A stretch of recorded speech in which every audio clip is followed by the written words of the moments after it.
I had been forced to rule out the CoV-2 virus as the chief culprit for the global pandemonium on the basis of proportionality, a principle lawyers are very familiar with. To my mind, it was not nearly as lethal as was being depicted.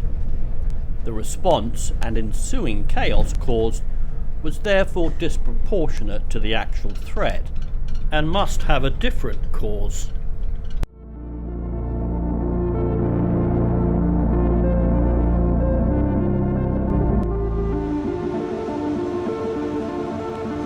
I was on the way to Karlskrona, the ferry port, for the return trip across the Baltic to Gdynia, and I had ample time to reflect on what turned out to be a rather prolonged train journey. So here I am on the train from Stockholm to Karlskrona, just mulling over the doctors, the medics, the medical advisors to the government, and wondering whether they are culpable, whether they are the chief suspects in this pandemonium created by this pandemic. You know, when you look at it, particularly when you look, let's say, at the WHO figures in early March, when they'd stated that this was 34 times more lethal than the ordinary flu. Dr. Anthony Fauci says it's 10 times more lethal than the ordinary flu to a House of Representatives committee. What, triggered at least the global pandemic, the WHO pronouncement, and then Dr. Anthony Fauci's. It does look as if they have been the cause of the pandemonium. The seasonal flu that we deal with every year has a mortality of 0.1%. The stated mortality overall of this, when you look at all the data, including China, is about 3%. It first started off as 2 and now 3. I think if you count all the cases of minimally symptomatic or asymptomatic infection, that probably brings the mortality rate down to somewhere around 1%, which means it is 10 times more lethal than the seasonal flu. Dr. Neil Ferguson's forecasts were wildly worse case. That he was a doomsayer from times past should have been quite clear, even to government. But his forecasts were greedily consumed by Dr. Fauci and others, digested along with the WHO's haphazard forecasts, before being spat out for the benefit of the press, who regurgitated this frightful fare. So not only Neil Ferguson, but the WHO itself had made quite a basic error, telling us what the case fatality rate was and comparing it with the infection fatality rate of flu at 0.1%. The infection fatality rate, of course, covered everybody who had ever had the disease, including those who had not even shown symptoms. In fact, much later, the WHO published a substantial peer-reviewed paper showing that the infection fatality rate of the coronavirus might be as low as 0.2%. But the damage had been done and the narrative set. History is written by the winners, or perhaps those who simply shout loudest, and it is starting to be written, even now, that the global lockdown was necessary because they did not know how dangerous the novel disease was back then. The data, apparently, was not available. If quizzed, they would doubtless say that forecasting was very tricky. The only reliable way to assess a worst-case scenario presumably would have been to have conducted a rather risky field experiment, such as packing a few thousand people into a confined space and saturating them all with the virus in order to be able to truly ascertain the worst-case picture. Did I hear someone just say the Diamond Princess? I stumbled on the Nobel Prize winner, Michael Levitt. The government there was going to sort of not implement lockdown, to go for herd immunity. And then around the middle of March, or a little bit after that, there was the Ferguson predictions of 500,000 in Britain and 2.2 million in the United States, and I think 100,000 in Sweden, and so on. He made predictions in many, many places. And it turns out that Ferguson's numbers were about a year of natural death. So in the United States, about between 2 and 3 million people die naturally every year. And in the United Kingdom, about 500,000. So in some ways, what he was saying was that Ferguson's predictions were like double the natural death for a year. Now, I had been doing, completely independent of this, some calculations that were based on the death rate that I'd calculated for the Diamond Princess. The cruise ship was a very interesting case, a small population that had been very highly infected. If every country behaved like the Diamond Princess, which is like saturation infection, the number of deaths would be much more like 1 month of natural death than 1 year. Basically, the numbers, as you'd expect, just dropped by a factor of 10. So I think the United States became 250,000 instead of 2.2 million, and the UK became 60,000 instead of 500,000. I made contact with, I have a friend who's actually the head of the Royal Society. So by copying him, I managed to get Ferguson to pay attention. And he basically said I was wrong. I found myself holed up in a small station, still a couple of hours from my destination, by a train that had broken down, which made me think of home. But although it appeared crystal clear that the fear had been greatly, even wildly estimated, even so, I was starting to wonder whether it was right to hold the doctors to account.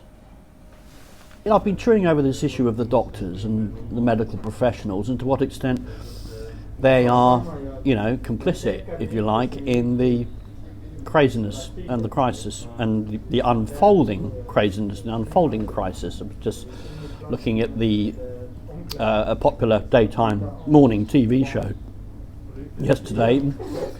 Poor old Brits are just sort of going a bit nuts because the government gave them really rather weird directions on Sunday night.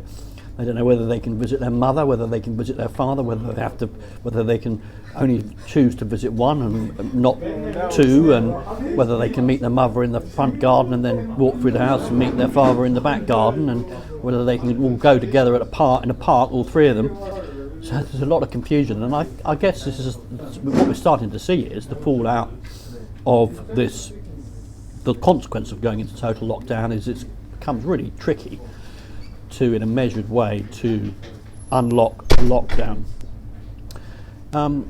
Now, this is just a sort of dilemma, problems that a doctor doesn't have on his radar. He's not interested in. He's interested in it, but he's not sort of professionally focused on saving an economy. It's not something that a doctor is required to focus on. When he gives you advice, when you go to the doctors and he tells you in no uncertain terms, you've got to take your medicine, you've got to do your exercise, you've got to eat X, Y, Z, and you've got to lock yourself up, cocoon yourself up in your bedroom, and you've got to pull the blinds and, wear a face mask and wrap yourself up in cellophane wrap and pod yourself down so that you're completely, protected from any sort of infection, viral or otherwise. That's the sort of advice that the doctor gives, and you're kind of like, yeah, okay, that's what I need to know, so that you can then make an independent judgment about whether or not you're going to have to make some compromises in respect of the advice that is given, because you've got other considerations. Maybe you run your own business, maybe you've got family, maybe you've got children who need to go to school. You're going to make compromises. You're going to listen to that advice. You're going to want that. You're going to want him to sort of use both barrels with you in terms of throwing up the risks and the dangers if you don't take your medicine, do your exercise and eat the right foods and stay at home and rest up. Sure, but the point is that you just, that is just advice. However overinflated Dr. Anthony Fauci's prognosis or forecasts were, however shaky they were in terms of the reliability of the data at the time. They're still gathering data for flu viruses and their lethality from 1 or even 2 years ago, I think. So, it was a very shaky forecast indeed. But you can kind of understand why he and perhaps someone at the WHO was sounding this alarm bell. Perhaps it's because the US government simply wasn't listening. It was in denial about the fact that there was a serious illness. So if you look at that, if you look at the situation in that way, you can see why Dr. Anthony Fauci, you look at his the committee inquiry run by the House of Representatives, over a month, 6 weeks ago now, in March, they were asking him questions, and he was actually quite bristling at points in saying it's a lethal virus, and they said, well, how lethal is it? And he had the WHO 3.4%, 34 times more deadly than the flu figure in his head from just barely a week previously. They'd forecast that this was 34 times more serious than the flu. He made some calculations. Diamond Princess, 1%. All right, it's 10 times more lethal, because maybe there's a number of people that we haven't factored into the equation yet because they've got it or they've got mild symptoms, and all we're looking at in terms of 1% figure is people who've been tested positive, in other words, who've been hospitalised. Yeah. And he's put on the spot and he comes up with this figure, and then bang, the press disseminate it around the world, put it in a big headline. Dr. Anthony Fauci, chief medical advisor of the president, represented presidents all the way back to Ronald Reagan, says this is 10 times more lethal than the flu. And then the internet goes and does its work. If we are complacent and don't do really aggressive containment and mitigation, the number could go way up and be involved in many, many millions. The press misrepresented him massively. He said that millions of people there are likely to be millions of fatalities, again when he was really put under the spot. And yet, he actually didn't say that. It was kind of a convoluted question that was asking how many deaths and how many people are going to catch it in the same question. Based upon the current trajectory, how many people do you think will get this new virus, and how many people do you think will die? If we are complacent and don't do really aggressive containment and mitigation, the number could go way up and be involved in many, many millions. And he answered in such a way that it would be easy to misinterpret the fact that he was talking about how many people would catch it, not how many people would die from it. But this is a comedy of confusion. You only had to look at the way that the House of Representatives failed to ask the right question. Each member is only allowed 5 minutes, in fact. So the issue was never clarified at that hearing. The number I gave out is, based on modeling. And I think it's entirely conceivable that if we do not mitigate to the extent that we're trying to do, that you could reach that number. Yeah, it's possible. But nor did Dr. Fauci himself seem to know to what his millions figure related. Of course, the 2.2 million figure that was referred to by Dr. Fauci had come from Imperial College's modelling and Dr. Ferguson. And bang, the press take that and plaster it all over the front pages. So finally I will say that doctors take a Hippocratic oath. They are required to save lives. Every life. The person who's in front of them, the hospitals that are potentially ringing the alarm bells in terms of capacity because of the problem of the spike, they're always going to be telling you, look, this is serious. And I think what Dr. Anthony Fauci was saying, because he doesn't want to be caught on the hop, with some average optimistic forecast of a low number of deaths, and then it turned out to be something different because this was a novel virus apparently. He wants the president to listen up. He doesn't feel that government is doing enough. So like the doctor who's faced with the patient who's saying, I don't need any medicine, I've got a busy workload, he's like upping the ante and trying to telegraph to the world that perhaps he feels a little bit like nobody's ever listened to him in his life. Telegraph to the world, this is serious. And now perhaps there's a bit of ego involved. Isn't there always ego involved? He's saying, look, listen to me, you motherfuckers. I'm a professional and this is a serious disease, and look what's happened in China and so on and so forth.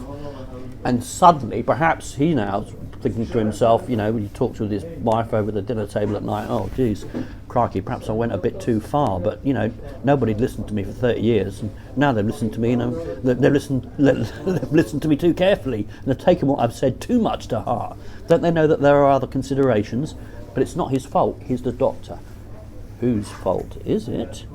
Well, it's the person to whom he's giving the advice to make an independent judgment on what is best.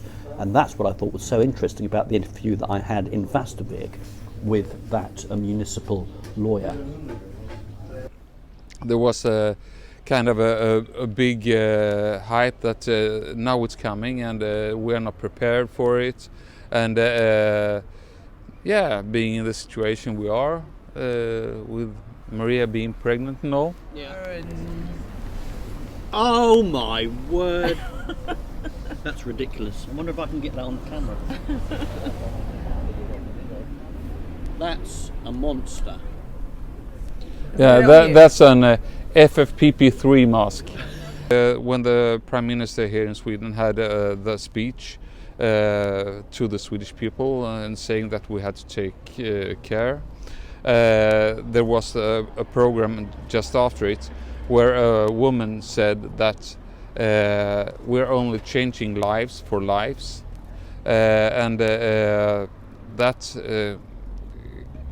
kind of landed in me, because now we are trading those lives of those elderly and sick people for the ones who are losing their business and are going to kill themselves because they see their life's works go to pieces, and that's going to cost us more.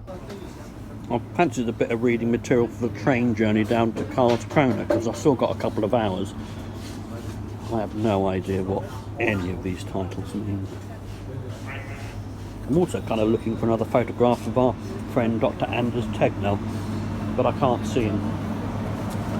Is this the ladies section? And if so, isn't that a little bit gender biased?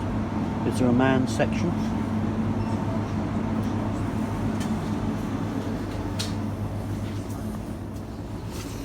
There's a kids section. Where's the man? I guess the man section is the section.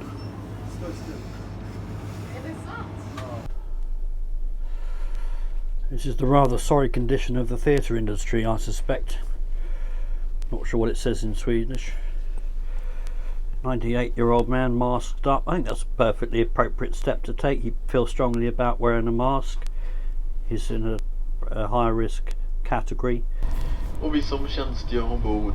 mentioned the word proportionality, and it was clear to me that the world's reaction was proportionate only to the fear that had been generated by these doctors, and not to a realistic estimate of the virus's lethality. Basically, I mean, in the history of medical interventions at government level, this must classify as the most significant one. Flips an entire country around from one policy that it's been following to completely different policy.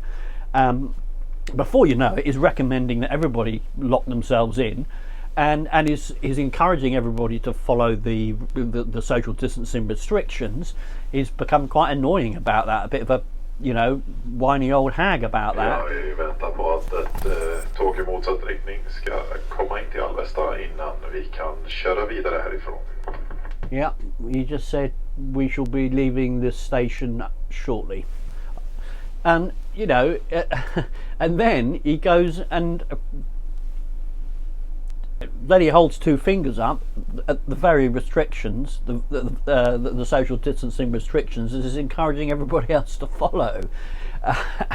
Worse, he ends up in bed with his mistress. Oh my goodness gracious me. I'm beginning, because, you know, I'm becoming a little bit of a conspiracy theorist over the last 2 weeks, I'm beginning to wonder what happened in the bedroom. Yeah? I'm just wondering whether or not Niall Ferguson is thinking, oh my God, the government actually took what I said seriously, that silly mathematical modelling that I did. They actually sort of like took it really to heart. And he's thinking, oh, well, where's this going to go? There's going to be some fallout. There's going to be some heat.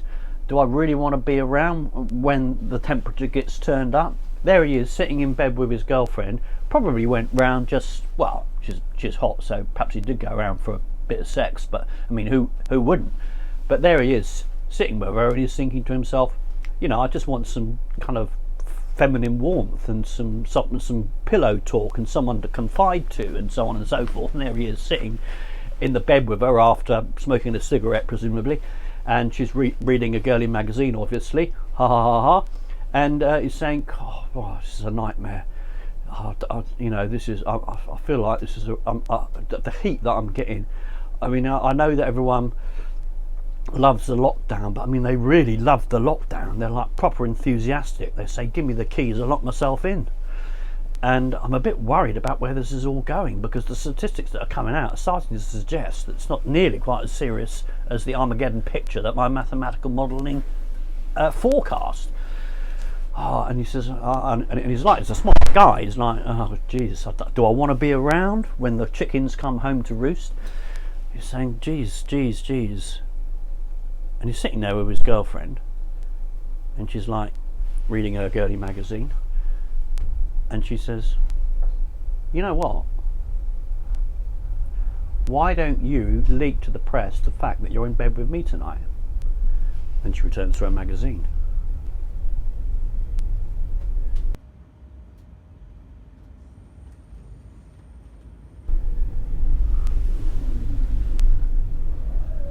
Takes a puff of her cigarette. He stubs his out. If I leak that to the press, that I've broken my own rules, my position is untenable. I'm going to have to resign, which is exactly what I want to do. I want to get as clear of this as possible. I want to get a specific amount of ocean blue water between me and this impending witch hunt for the medics. It's going to come when everybody realises how much damage this total lockdown decision is causing. Wow. So I think perhaps he got some good advice from his mistress there.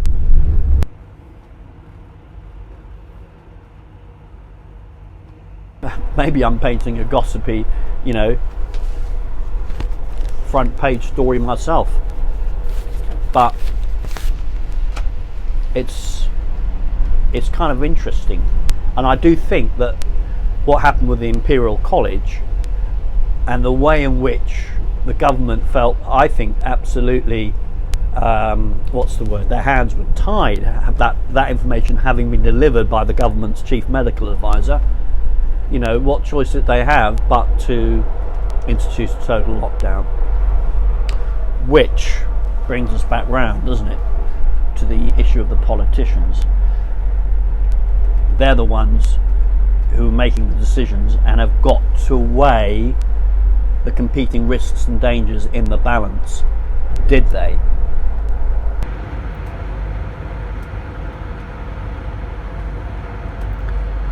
Sweden's such a beautiful country. It's just dotted with little inlets and lakes, and it's what's the word? Geology is very interesting. It's like a comb, you know, two combs back to back, and there's water flowing way deep into the heart of the country at every point, and the place is just a sort of magical, glittering array of lakes and seas.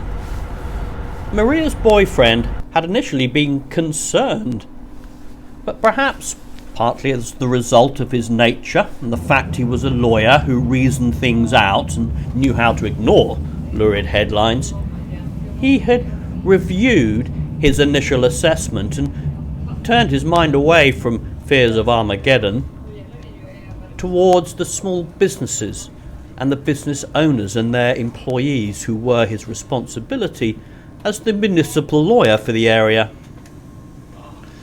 If a local municipal lawyer of a small Swedish town had figured this out, how was it that governments had not been able to? As I arrived at my destination, the delayed journey had given me ample opportunity to reflect, I concluded that the doctors, institutionally designed to exaggerate health risks, especially epidemiologists, could not be held guilty of the ensuing pandemonium. In the UK and the US, they were simply ringing the alarm bell that they feared their leaders were deaf to. Well, here I am in Karlskrona. It was now time to look at our leaders, the politicians, and to put them in the dock. So we've entrusted the politicians, as we do once every 5 years, with the decision-making process, and we want to trust them to make the right decision. So they've made the decision, and then that pact, that trust, then means we follow the guidance that we're given. Indeed, we have embraced the guidance, I would say, in the United Kingdom. Now, you may be thinking, well, look, Mr. Woods, Mr. Legal detective, lawyer investigates guy, whatever you're calling yourself, the decision's been made. Just get on with it. It's history, and now knuckle down and a little bit of the Battle of Britain spirit. Just carry on. Keep calm and carry on.